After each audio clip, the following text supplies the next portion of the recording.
And we'll start the EDA meeting here in Brainerd, Minnesota, City Council Chambers at 7:30 a.m.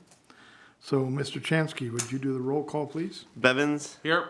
O'Day. Here. Johnson. Here. Beezer. Kirsch. Here. Erickson. Here. Good, all right. Any approval of the amendment of our, Move to approve the agenda. Second. all in favor, say aye. Aye. Carried. Approval of the minutes from the Move to last meeting. approve. Second. All in favor, say aye. Aye. Okay, financial report, Connie, would you take a minute and bring us up to date? Okay. The information was included in your packet. Yes, ma'am. If we can pull those up, I have nothing to add to it. We were just talking about the $10,000 receivable that is on the balance sheet. Go back one more, or go forward, please.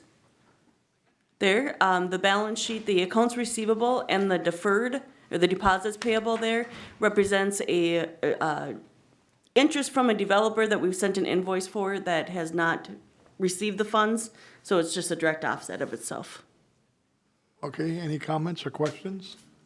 I do have a question. I was looking at this, and there's a $100,000 swing between last year and this year. Do you know what that was That for? would have been the CARES dollars that would have been refunding at this point. So we had refunded the CARES dollars. Okay, thank Or you. actually, I should say we had spent the CARES dollars.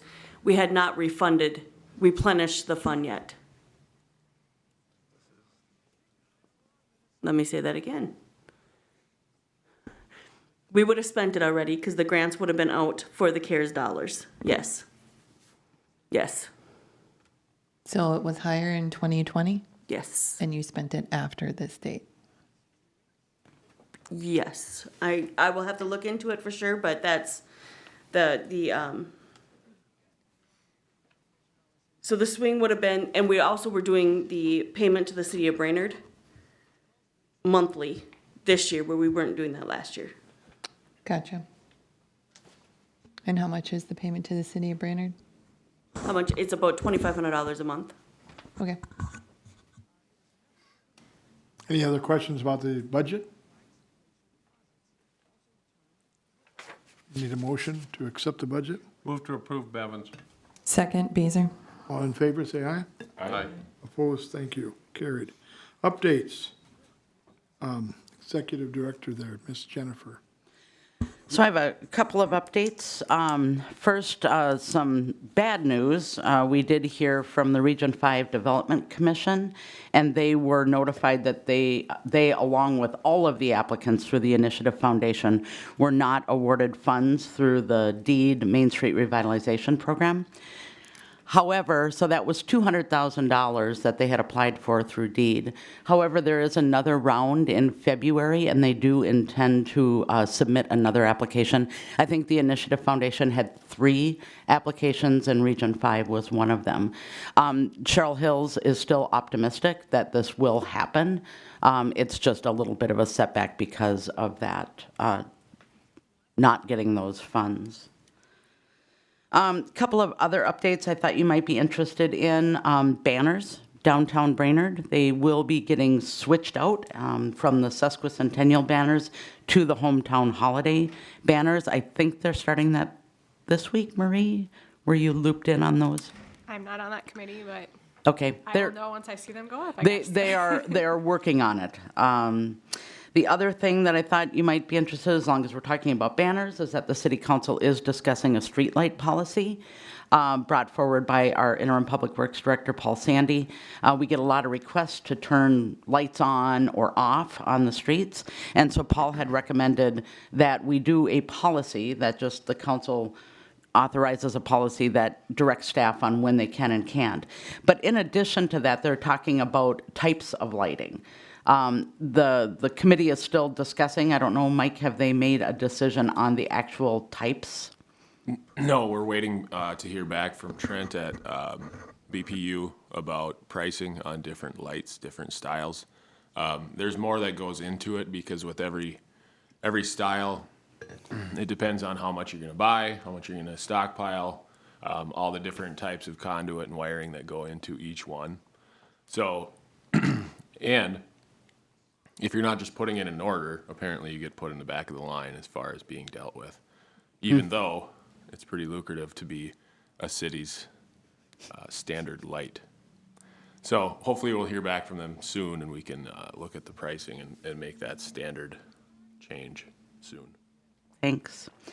A couple of other things, the ARP discussion, I had mentioned that the city council was going to have a workshop to discuss the America Rescue Plan dollars. The city of Brainerd is getting about $1.4 million in America Rescue Plan. We are going to push that off to a workshop in January. A couple of reasons for that. Connie's going to be out of the office for a couple of weeks in November and December. We had budget, and then we're also in the midst of reviewing some market study information. We've been told several times that we should take it slow with our ARP funds, make sure that we're doing it right. We do have until 2024 to commit those funds, till the end of 2024 to commit those funds. So it's on our radar, but we'll just have that discussion in June. And then one just small update that I thought the EDA might be interested in. The Charter Commission has been meeting for the last year plus to talk about changes to the charter. The council has approved 2 ordinances that have amended the city charter. The last ordinance actually was to amend the appropriations or contributions to organizations. So one was to provide funds, it was a half a mil? Was a $500,000 to provide to senior citizen programs. Another one was to the Northland Arboretum and Paul Bunyan Conservation Area, and then the other was to a community action program. The charter has recommended language to broaden that. Instead of to the Northland Arboretum, it now says green space. And then also, instead of to Brainerd Community Action, it's more broad, saying for an organization that does events. They also defined that it should be within the city limits of the city of Brainerd. That second reading was held for the ordinance. However, the vote continues to be postponed because we must have all 7 council members vote in the affirmative, and it has been a while since we've had all 7 council members at a meeting, so we are very hopeful that that will be passed at the next city council meeting. The change that the charter is working on right now is in regards to Chapter 6, which is the Public Utilities Commission. The Charter Commission will meet next week, and those recommendations, I would suspect, will be coming to the council at maybe their next meeting. It might be the first meeting in December. And then I'm guessing David has probably parking and... So the Parking Commission, I think we've been talking about that. They've been working diligently since December of last year to review parking issues and make some recommendations to the council. They presented their recommendations to the city council on October 25th in a workshop. I think those were received pretty well, and then they will be actually going back to the city council for some formal direction moving forward at the council's November 15th meeting for some formal direction on how to proceed. Additionally, you've probably been hearing some things in the news about a warming shelter. The city was approached by Bridges of Hope to consider amending the city's ordinance to allow for a warming shelter. It's an overnight 8 p.m. to 8 a.m. type shelter. There's nothing in the code that allows for it right now, so there had to be an amendment to the code. The Planning Commission took it up, sent some recommended language to the City Council. The City Council conducted the first reading of an ordinance amendment on Monday. Yeah, this Monday. And then on the 15th, they will be holding a public hearing for that ordinance amendment, conducting the second reading, and then voting to whether or not to approve that amendment. If approved, the Bridges of Hope has submitted an interim use permit application that will be considered by the Planning Commission on November 17th to allow them to operate a warming shelter. So that's coming along. So this lets you know kind of what that process looks like. Once the Planning Commission, should the Planning Commission approve that interim use permit, then that would have to go back to the City Council for formal approval. And once that's approved, all the planning and zoning pieces will be in place for them to open. They are working with the building official and the fire marshal as well. I think they were both over there yesterday doing a walkthrough of the facility that they'd like to open, and kind of just doing a code punch list of things that they might need to get done before they can open, so they'll be up to fire code and building code as well. And then I think that is, and then I was going to do also just a quick update on the RFP. So that RFP is out. At this time, I sent it directly to roughly, I think it was 13 or 14 different entities in the local area. Pretty much everyone I could think of, from the chamber to Bladec, DDBC, the small business, SBDC at CLC, pretty much everyone in the community that does anything with economic development, marketing, land development. We sent it out. It's been publicized on our Facebook page. It's on the city's website. It's on the League of Minnesota Cities website. We actually have it on the city's website up listed as a bid. What that does is if someone wants to request the RFP document, they just put in their name, their email, and then they get access to the document. So I actually can see who's accessing that document, and we've probably had close to 24 different entities access that document in the last 3 weeks. So that's kind of exciting. Haven't received any proposals yet, but they do still have until the 27th to submit, so I don't anticipate getting any proposals until that date. But I will keep you up to date on that as proposals start to come in. And that's all I have, Mr. Chair. And then just last, an apology, Connie and I do have a meeting at 8 o'clock, so we'll probably have to duck out a couple of meetings, or a couple of minutes before 8 if we are not done by then. Thank you. Mr. Chansky, would it be proper for you to elaborate a little more on the parking? How did the city council, are they going towards meters? I think there was some interest and openness to the idea. I think there's a lot of things that still have to be worked out. And I think that's what we'll be looking for the council direction on the 15th, is to figure out what direction do they want to go when it comes to that, when it comes to the meters. Again, there's that financial piece of how much does it cost, how will it work, what system do we actually want to use. So there's still a lot of that to kind of figure out, the minute details, and that's where I think what we're going to be looking for some direction from council on the 15th is, if you do indeed want us to go to meters, kind of what is your expectation, so you can put more detail together for moving forward. But I think there was some openness to it. And Council President Bevins has asked that we have a public hearing at the city council so that people have the ability to come and share their opinions, so the council is aware. On the parking? Correct. Okay. I'll add to, Mr. Chair, it's being sent to PNF, which is Gabe's committee, and they did recommend that all the money coming in through 90% of the money coming through meters or any other type of parking that requires payment is to come to the EDA fund to help improve downtown. Okay. But there was a lot of talk about using an app, not so much straight meters, but we'll see what recommendations they come up with. And is there a date on that warming house? Did you hear of a date of opening? So that is very dependent on after they have to go through the permitting process. So the council has to adopt an ordinance changing an ordinance amendment on the 15th. The planning commission has to do the interim use permit on the 17th. Then it has to go back to council for approval. And then they still have to get the building all up to code. I think they're trying to get that all done as soon as possible. At this point, my guess is they're probably shooting for it. And I know Eric is on that committee, so he can probably maybe elaborate a little more, but I'm thinking at this point that I think earliest they're probably going to be able to get open, based off what I heard from the building official and fire marshal yesterday. It's probably going to be December. The earliest that they can get open, once they get all their permitting done and they get the building up to code where it needs to be, so they can get that certificate of occupancy. So it'll probably be early December. That would be my guess. Before Before they can get fully open. Hopefully before cold weather hits too hard. Yeah. Thank you, Jennifer. Thank you, David. Okay, let's move on to the HRA. Eric? Yes, thank you, Mr. Chair. I can certainly elaborate a little bit on the warming shelter at the end of my report, so you kind of know from my perspective what we've been working on too. Just general agency update for us.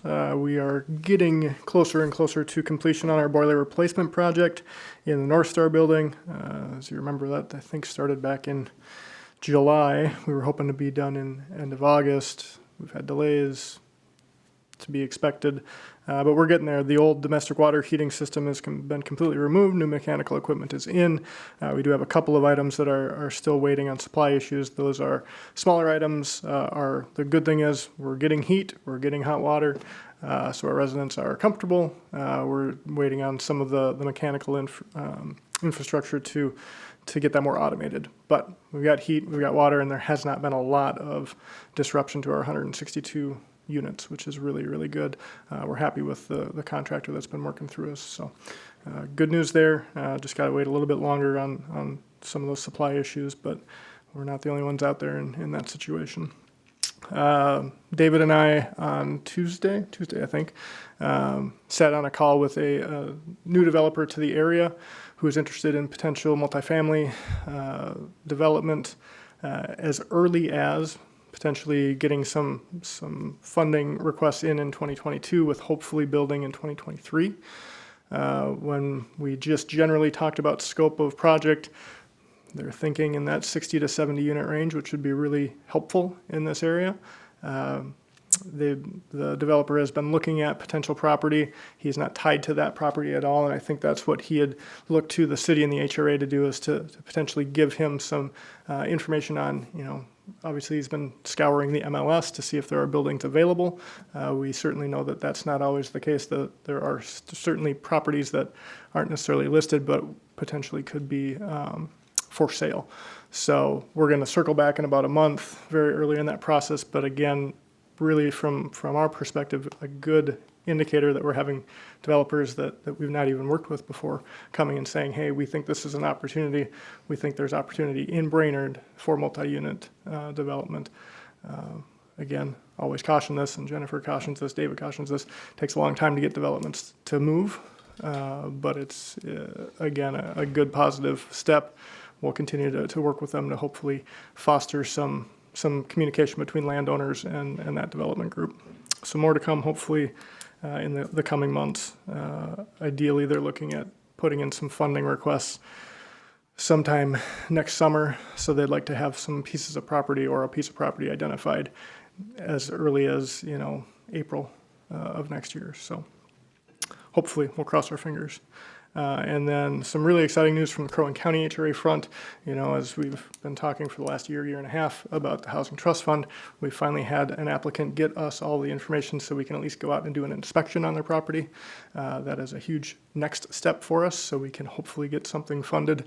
And John was out there this week, took a look at the project. He's going to be doing a scope of work either late this week or early next week, and continue to move that process forward. So we're very cautiously optimistic that we might get a project, at least a rehab project, out the door from that Housing Trust Fund by the end of the year. And that's really a big goal of I think, our agency at the Crow County side to get some of those funds moving. So good progress there. I'd like to say we're super 100% ready for that, but a new program, you know that there are going to be things that pop up when you actually go to fund those things that we'll work through when we get that. But very, very excited for that opportunity. You can see John's report down at the bottom there. Monty over in Brainerd Oaks, Serene Pines, he did take down 4 more lots in Oaks, 1 more lot in Serene Pines for the end of the year. So we can hopefully get some infrastructure in there so we can build during the winter. But that brings them up to 59 lots sold in Oaks, 16 sold in Serene Pines, and these are sold to the developer, and then 3 in Delmar. So continue to get good progress there. He is still outpacing his development agreement, which is a great thing. Warming shelter, as David mentioned, facility-wise, we did have fire marshal and building inspector out there yesterday to get an idea of what might need to happen internally in that building to get that up and running. The biggest thing I would say, well, 2 big things, fire alarm and smoke detection throughout the entire building. The space that they're looking at is probably about a quarter of the building. altogether. So they are going to have to look at getting an alarm system put in throughout the entire building. Not the end of the world, going to cost some money. But the good thing is they are actively raising funds for these issues. The other issue would be making sure that there's a smoke barrier. Again, we're going to have people sleeping in this area of that building, and currently it's a commercial building, so there wouldn't necessarily be smoke suppression, as I understand it. So there might be a little bit of a build out there, but nothing that I think scared the group away by any means. Just something that they got to get working on.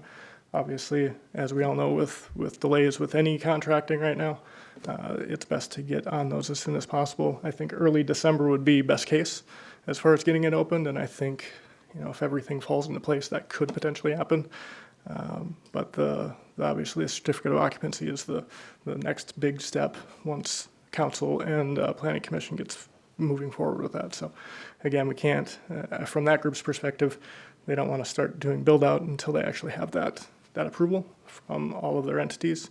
They don't want to put the cart before the horse, but they are planning and kind of using these parallel tracks to make sure things are lined up, ready to go once that approval is made. So,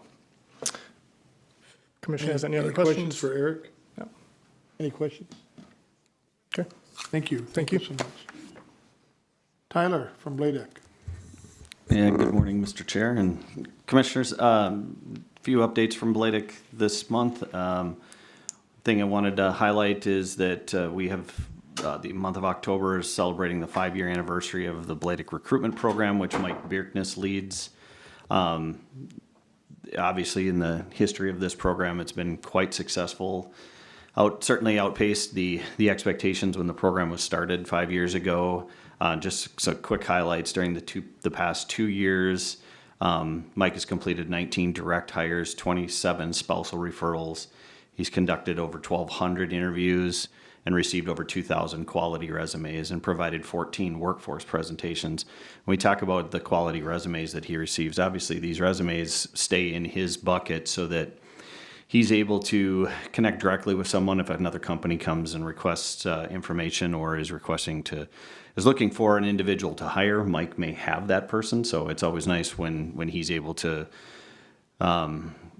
do these interviews and then also keep on file all of these quality resumes. I know it's been beneficial to a number of our companies in the area.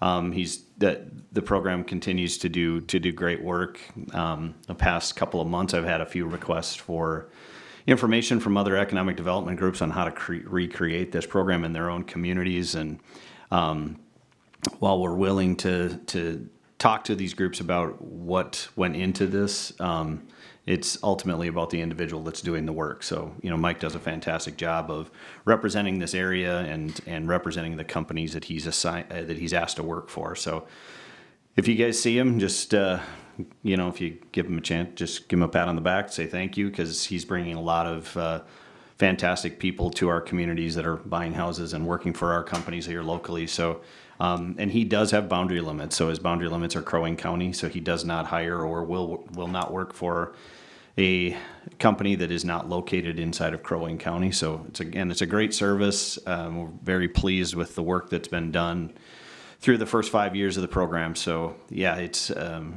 again really pleased with the work that he does and the number of individuals that he's brought into our community. So we just recently worked through the Brainerd High School entrepreneur class. A few years ago, we created a fund at Bladeck that has money inside of it to help fund these types of programs at the high school along with the YMCA. So as in my previous reports, you saw that in the month of September, in the month of August, I believe we funded $500 to the YMCA for some of their kids to start a store inside of Camp Vanasek. And now during October, myself along with Allison Medic, two of our board members, and then the owner and senior management at Precision Tool sat through basically a Shark Tank type environment for their classes. There were seven groups that presented business proposals to us. Only 2 of them were requesting funding. So we did fund both of those, the startup costs for both of those companies. We've now then through the $500 we gave to the kids at the YMCA, and then another $900 to these two classes. So obviously we've gotten $1,400 out of our fund out here in the last couple of months, but this is, if you ever had a chance and if we get another opportunity, I'd be happy to invite one of you to come and sit in on this Shark Tank, because it's really kind of a cool thing to see what these high school students are doing and the companies that they're creating, their creativeness, and then the process in which they are tasked to go through this by creating everything from, you know, supply chain management, depending on what they're doing, to their marketing and sales and financing. And so it's a great class. They've got fantastic participation in this class, and these students do a wonderful job and put out some good products. I know a couple of these companies that were created by these students have been carried forward by their parents, and they continue to exist today. So good work there. It was a lot of fun to do that, and really pleased that we're able to support those young entrepreneurs and get some funding into their hands. So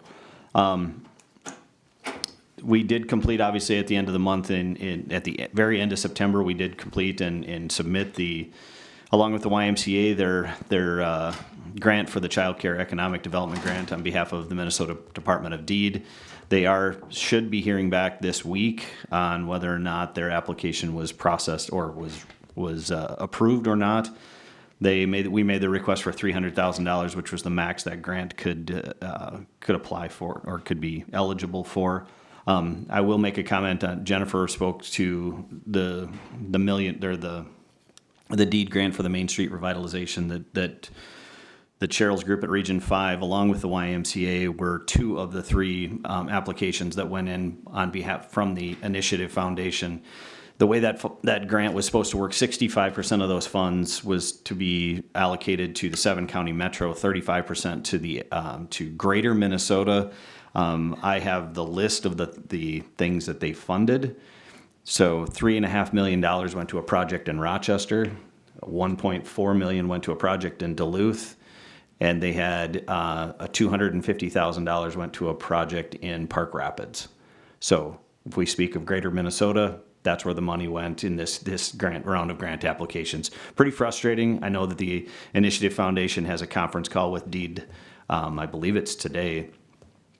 So Don Hickman and that group will get some answers as to why the request for theoretically Greater Minnesota ended up going to two of the 6 largest cities in the state. So that was deemed Greater Minnesota. Either way, that's what happened with that. I know that there's other opportunities for those guys and for the YMCA and others to submit another application with that round of funding in February. So hopefully they'll be a bit more successful when that comes around the next time. We continue to work on our benefits study. We hope to have that completed later this month. And then obviously the big news, most of you have been paying attention to this. On Monday morning, we released the child care assistant grants. We'll be administering that for Crow Wing County. The application period was November 1st. It will conclude on December 6th. The application is sitting on our website. It's sitting on the county's website. There's been a lot of communication and press regarding this. They are using their American Rescue Plan dollars for this. There's $500,000 that's inside this bucket in the first round. They anticipate that next year, when their second round of funding comes, depending on the need that is still out there regarding childcare, which is going to still be there, they'll allocate another $500,000 at that time. There is no cap on the request. Any request that comes through, the individuals can request as much funding as they need for their particular project. So that'll be a challenge, certainly, I think, as we get through these applications and as the county commissioners have to review and approve these, just because there aren't caps out there. We've received, I think in the first 3 days, we received 8 applications, and then I have about another dozen emails that we are communicating with individuals on just some nuances or questions that they have regarding recording the app. Related to the application. The eligible expenses, child care business startup or expansion, training, any costs expenses related to training staff, facility modifications or improvements required for licensing and assistance with licensing and other regulatory requirements, equipment included but not limited to playground equipment, safety equipment, technology, and so on. So pretty, I think, an extensive list when it comes to what is eligible. So we'll see. Hopefully this does have some impact on the request. We'll see what happens with it, but the county has put their money towards this to start, and also they've got an RFP out for broadband expansion in the county. So that's what I know as of today. Mr. Chair, any questions? Happy to answer. Any questions? I have one on the childcare, the $500,000 startup. You mentioned a startup.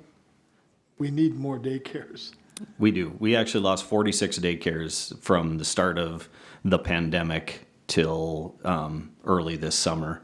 And that was in-home childcares that were closed due to, they're saying, I mean, each one of them has different reasons, obviously, but that's the list that we have from the county. That's the list we have from the state. And then Michelle Taugis, who works for Sourcewell, does all the licensing for in-home childcare facilities in the county, and that's where those numbers are coming from. So it's fairly significant. We have 3 fairly significant projects that our staff is in the middle of right now, and hopefully we can make some impact. But again, our study and all of the data that we have tells us we're 1,200 slots short right now for Crow Wing County. So.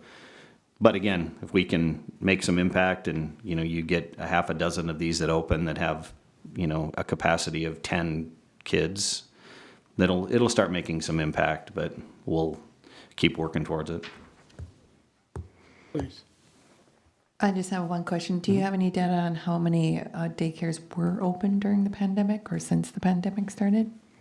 We don't have any data on that at this point. They're trying to pull that right now, and it's based off of licensing requests. But as of last Friday, Michelle didn't have that. Sourcewell didn't have that information. So, but yeah, we're working on trying to find out the impact. But I took it as the net result was 46 people. There was a net loss of 46 in-home daycares.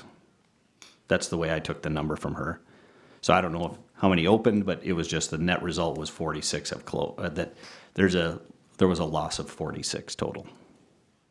So that could be. Whether they opened, if we had 5 opened and 51 closed, the net loss was 46. So she said the net was 46? Yes. Okay. That's a lot. Yes, please. I just wanted to clarify, you said that money that went to Rochester and Duluth, how much was that? It was 3.1 to Rochester and I thought it was 1.4. It might have been 1.2 to Duluth. And that was this a different one that you're talking about, the maximum available or maximum amount to apply for was 300,000? Yeah, two different grants. Jennifer, I was just clarifying Jennifer's on the one that the Initiative Foundation applied for on behalf of the YMCA and Region 5 was the Main Street Revitalization grant application through DEED. Then the one that we assisted with, and the Y applied for that, and then the Y also applied for a specific child care assistance grant through DEED. 2 separate grants. Gotcha. So 46 daycares closed since the pandemic started? Or more. Or more. Mm-hmm. That potentially is 460 children that don't have a place if there's 10 to daycare. Yeah, we have projects that are working on right now. Obviously, the YMCA's project is pretty significant. If they can get the funding they need to move forward with that, that would create 85 slots here locally. We have a project that we're working in Crosby with it's an old band room that was at Crosby in the middle school. It's a different model, but they're anticipating to have between 25 and 28 slots available. There's a project moving forward up in Emily. So these are all in the county up in Emily that would create another 25 slots. So these are, all 3 of them would be considered center-based facilities. But we've got 3 of the requests that have come through the grant application so far for brand new startups, in-home brand new startups. So to move in the right direction. Yes. I have a question. Do you think the bottleneck is finding employees or finding facilities? It's a little of both. And I'll say that and then elaborate. So one of them certainly is employees. It's the base rate, obviously, to hire a staff person in a center right now is $13 an hour without insurance. So that's a pretty big, it's a pretty tough job to take, obviously, because you're not, I mean, if you have a child in a facility, you're probably not breaking even on the cost. But the other side is that the 3 facilities that we're talking about right now, the one in Crosby has about a $400,000 build out cost to it. The YMCA's to purchase this building and make it fit to what a daycare needs is about 1.2 million to 1.4. The one in Emily is north of 200,000. So it's expensive when you find a facility to renovate it to have it up to code to allow kids in, because you have to have outdoor space that goes along with that. So there's some challenges with space in a center-based format, if you will. So is just going out into community and seeing what's going on, I think we need more facilities, but we don't have the manpower to operate these facilities. We're Then we're working stuck. one of the things that we're working on with the Initiative Foundation, and it was a model they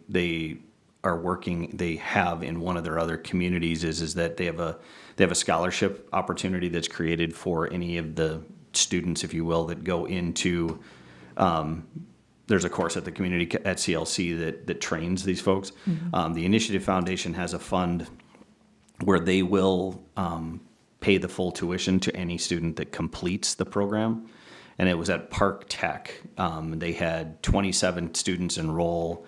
23 of them completed the program, and they paid the tuition for all 23 of them. So it was a good jump start. One of the things I'll add to this is that a lot of very deep and at times contentious conversations that went on regarding this grant and other grants like this is the opportunity to provide increased in pay. So it's not only they're talking signing bonus incentives, it's retention bonuses and this and that. The county commissioners just felt that wasn't a space that they could play in because it's a really challenging thing to deal with. But the models that the YMCA's model that they've put forward in the applications that we've applied for with them, they're talking at anywhere from $16 to $18 an hour to hire new staff, because their models show that that's the only way they're going to get people to come in. We're talking with a group that we belong to at Bladek, the Minnesota Council for Nonprofits. They're putting together they're talking about allowing us to put a consortium together that would allow small businesses under certain sizes to bulk and group their insurance costs. It's at the infancy stage of that, but it's an option. It's one of the things that needs to be offered at a lesser cost. If you're bringing somebody in at $16 an hour without benefits, it's fairly cost prohibitive to do that. Yeah.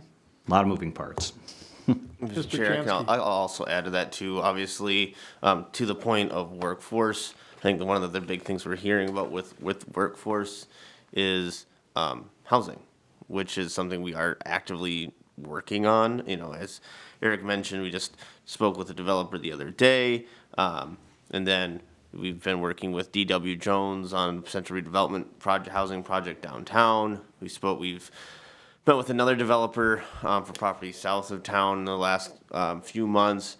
Unfortunately, with housing, one thing, obviously housing doesn't pop up overnight. And when we're looking at that affordable workforce housing, especially here in greater Minnesota, it is tricky, especially in the market where we're at between demand but also material. It's getting really hard to build those affordable workforce housing products within that price range right now. And as we're working forward, like for example, the developer that Eric and I spoke with on Tuesday, the earliest if that project were to move forward, they find you're looking at minimum 2 years before it's actually open. So we're working that's a big piece of the puzzle is the housing. We're working towards it. Unfortunately, it's a lengthy process to get a significant impact amount of housing. I actually do have on both of the workforce, I think it kind of goes to the workforce item and the childcare item. I actually do have a call in today to the CEO for Country Manor. He and I have been playing phone tag for the last week, just to get an update of where they're at. Last we spoke, I know they really wanted to hit the ground running on their project in the spring. That build would probably be, if they get running this spring, it's going to be a 2023 at minimum, late 2023 open. But part of that project, again, and they're planning for about 40 to 50 childcare slots at their childcare facility. So that'll help there. And then also by just providing that senior housing, hopefully what that'll do is open up some of these other lower cost housing opportunities or move up and kind of have that ripple effect as well. Thank you, Mr. Chansky. Any other questions for Tyler? Thank you, Tyler. Great update. I appreciate it very much. Okay, let's move forward to old business. Anything on old business? Mr. Chair, we just have in there, you'll see the gold status update from the EDA's goals that was requested to be in, to kind of bring that back. We don't have too much of an update. A lot of these items are kind of in a little bit of a holding pattern while we're waiting for the RFP to go through that process. A lot of these goals will get once, depending on which consultants are selected and how duties kind of will shift with that. Things are going to get moved around as to who is doing what and who's responsible for what. I think the biggest change we had in here was the update with the Region 5 Development Commission, looking at trying to get an agreement from the annex. Jennifer obviously gave an update on that. A little bit of a snag, but Cheryl Hills, who's their executive director, is still very confident that this project will happen and wants the project to happen. So we're just kind of a little bit of a holding pattern, a little bit of a delay, but we're still confident that project will happen in 2022. So we're planning on next year, January, February for that project? So they were hoping to start in January. I think with the council agreed to it, and then we're supposed to be working on creating an agreement with Region 5. I think Cheryl Hills was just waiting to see if they got funding from that Main Street program. But once they didn't get funding, I think she did say that they have some of their own funding, as well as some money that they had requested the city put in. But I don't think it was to the extent between what they have and what the city has. While it will cover most of it, I don't think it covers everything they want to do in that facility. So that's why they wanted to see if this other round of funding option comes available first before they kind of dive right in, and then move forward. So I know Jennifer and Cheryl are still staying in contact. The other element too is the city's lease with the DPS testing facility. It technically does go through October 2022. Jennifer has been actively working with them. Finally got some contact information with DPS, because there's still an emphasis. We want a testing facility here in Brainerd. It's still very important. So they actually a couple weeks ago did a walkthrough with a representative from DPS, Jennifer and Tim Hool with the county. Through the county's facilities, because Jennifer reached out to the county, and the county was very interested in housing DPS. So I think right now they're trying to work through the county and potentially finding space for them. The county has a lot of space in the old courthouse as well. I think like Land Services has some space as well. So just trying to figure out a good new location for them as well. They are still currently down. While they're not necessarily open, still currently have their things in that building and are paying that lease. So also, while they're still in there as well. Again, Cheryl said it wasn't necessarily a deal breaker to have them in there. If needed, they could always start remodeling the second floor, then move to the first floor when they're out. But right now, I think, from what I understand, is she's looking first to see if they get this other type of funding bucket first. Because then if they don't, they might just have to realign their scope of the project a little bit to make it fit within the funds they have, and they maybe have a phase 2 when they can get some funds later on. But Mr. Chansky, is my understanding, we don't have an agreement though. There's Not at this nothing in time. writing. We do not have an agreement in writing at this time, to my knowledge. Okay, any other questions about the goals or the update there on Region 5? I would say, just as a comment, we have identified a funding source with the ideas from the Parking Commission.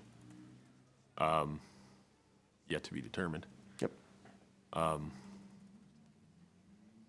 That's about it.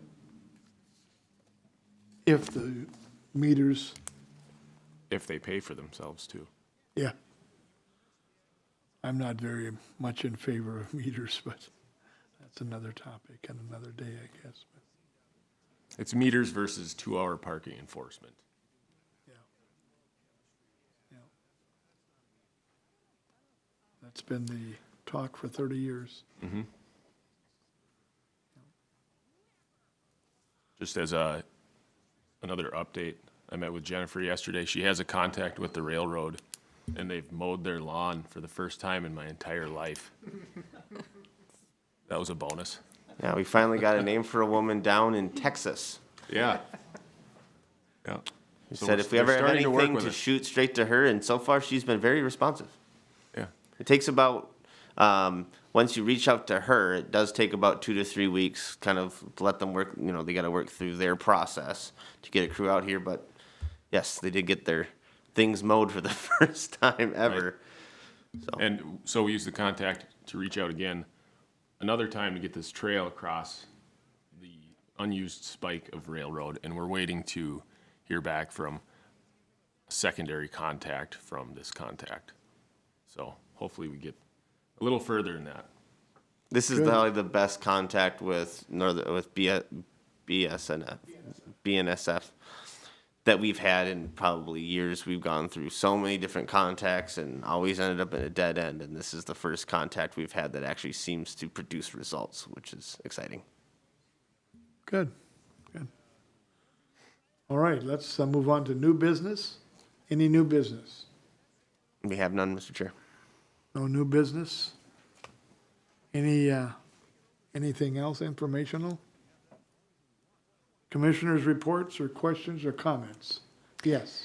I just want to say that I have noticed an uptake in the amount of social media for the city of Brainerd, and whoever's doing that, I just want to say thank you. It's nice. So, thank you. Good. Anything else? Any other? Yes. I was just going to give an update for DDBC. We just wrapped up our spooktacular on Saturday and had we're estimating about 1,200 kids along with their parents in downtown. So it was a really awesome afternoon. I know Naughty Pine Bakery had about 400 cookies that we decorated, and there was lots of fun free activities for families down there. And I think everybody was excited to get back out and be out in downtown. And we have a lot of fun stuff coming up for the holidays, Small Business Saturday coming up at the end of November, and then the window walk activities starting.